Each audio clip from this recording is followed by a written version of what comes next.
आज के news bulletin में हम देखेंगे ताज ग्रुप दिल्ली एयरपोर्ट में अपना नया होटल खोलने वाले हैं। इसके साथ ही वोडाफोन ने भी ले ऑफ का अनाउंसमेंट किया है और साथ ही साथ एलॉन मस्क ने वर्क फ्रॉम होम को लेकर टेक्कीज को क्रिटिसाइज किया है। और पिछले हफ्ते हिंदुजा ग्रुप के चेयरमैन का निधन हुआ।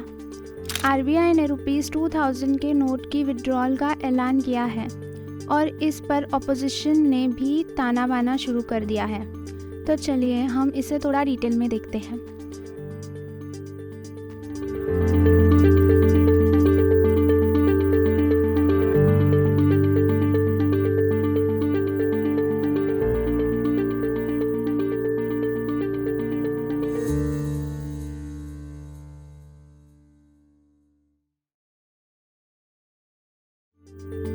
आज की न्यूज़ की शुरुआत करते हैं ताज ग्रुप से।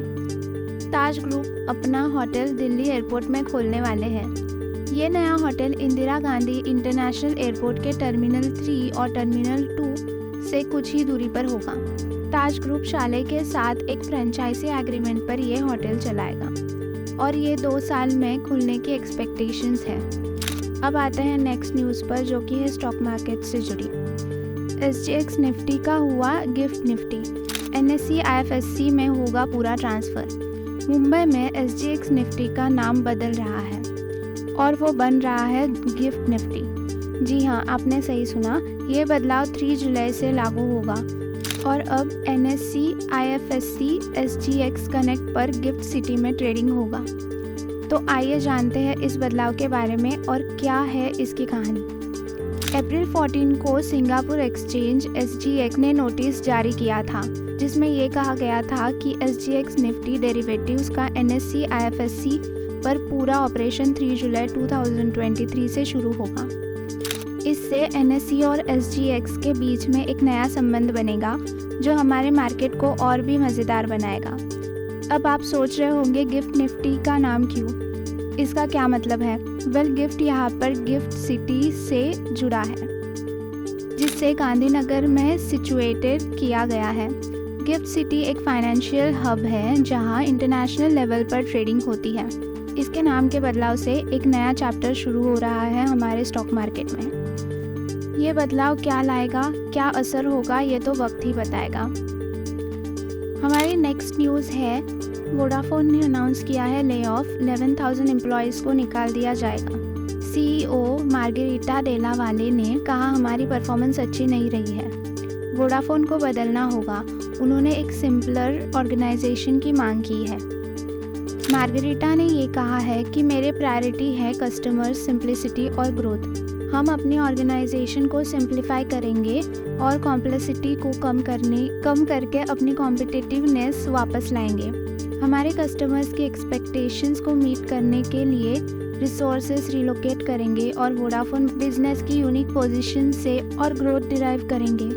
स्टेटमेंट में ये भी कहा गया है कि हम कस्टमर मार्केट्स में एक सिंपल और प्रेडिक्टेबल एक्सपीरियंस प्रोवाइड करेंगे। अब आते हैं नेक्स्ट न्यूज़ पर। एलॉन मस्क का गुस्सा वर्क फ्रॉम होम को लेकर टेक्कीज को किया क्रिटिसाइज। एलॉन मस्क को वर्क फ्रॉम होम से नफरत है।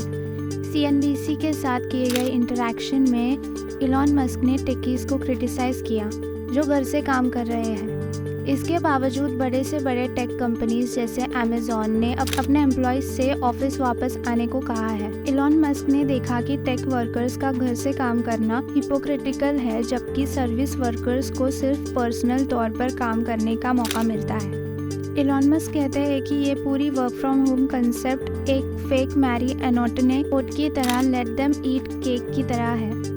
ये सिर्फ प्रोडक्टिविटी से नहीं, मुझे लगता है ये मॉरल तौर पे भी गलत है। अगली न्यूज़ है एप्पल से। एप्पल टाटा का साथ इंडिया में iPhone 15 की मैन्युफैक्चरिंग होगी शुरुआत। टाटा ग्रुप और एप्पल के बीच में नए साथ की खुशखबरी। इंडिया में iPhone 15 और iPhone 15 प्लस की मैन्युफैक्चरिंग शुरू होने वाली है। एप्पल चाइना के ऊपर अपनी डिपेंडेंसी कम करने की कोशिश कर रहा है और इसलिए टाटा ग्रुप के साथ एक नया कॉन्ट्रैक्ट साइन किया है। ये एप्पल का एक कदम है अपने सप्लाई चेन को चाइना से अलग करने का। टाटा ग्रुप एप्पल की मैन्युफैक्चरिंग पार्टनर्स की लिस्ट में विस्ट्रॉन, फॉक्सकॉन और पेगाट्रॉन के बाद फोर्थ पार्टनर बनेगा। एप्पल ने टाटा को चुना है क्योंकि ये देश का एक बड़ा एग्रीगेशन है। इंडिया एप्पल के लिए एक बहुत एक्साइटिंग मार्केट है। तो अब आते हैं इस वीक के लास्ट न्यूज़ पे। 2000 रुपीज़ के नोट की विड्रॉल, ब्लैक मनी को रोकने का बड़ा कदम, केजरीवाल ने लगाया ताना।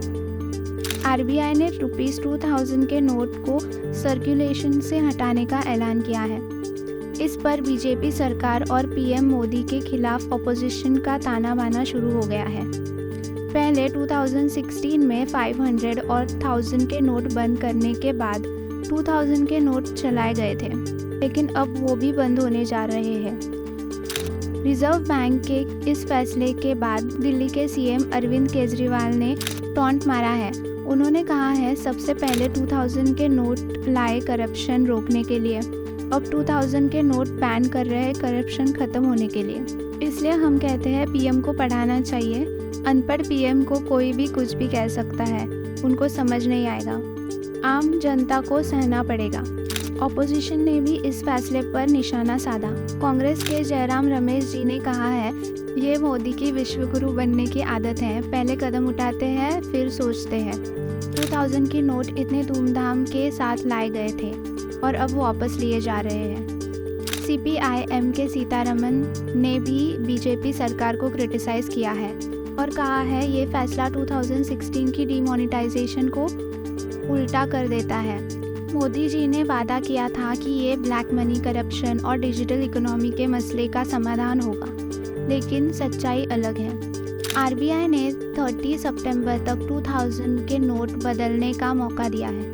इस समय तक लोग अपने नोट बैंक में जमा करवा सकते हैं। एक बार में 20,000 तक यानी 10 नोट्स एक्सचेंज कर सकते हैं। ब्लैक मनी को रोकने का ये कदम कुछ लोगों को तकलीफ दे सकता है, लेकिन सही दिशा में बदलाव लाना भी ज़रूरी है। तो ये थे लास्ट वीक के कुछ टॉप न्यूज़। आज के लिए इतना ही। मिलते हैं अगले वीकली बिजनेस बुलेटिन में। तब तक के लिए स्टे ट्यून्ड।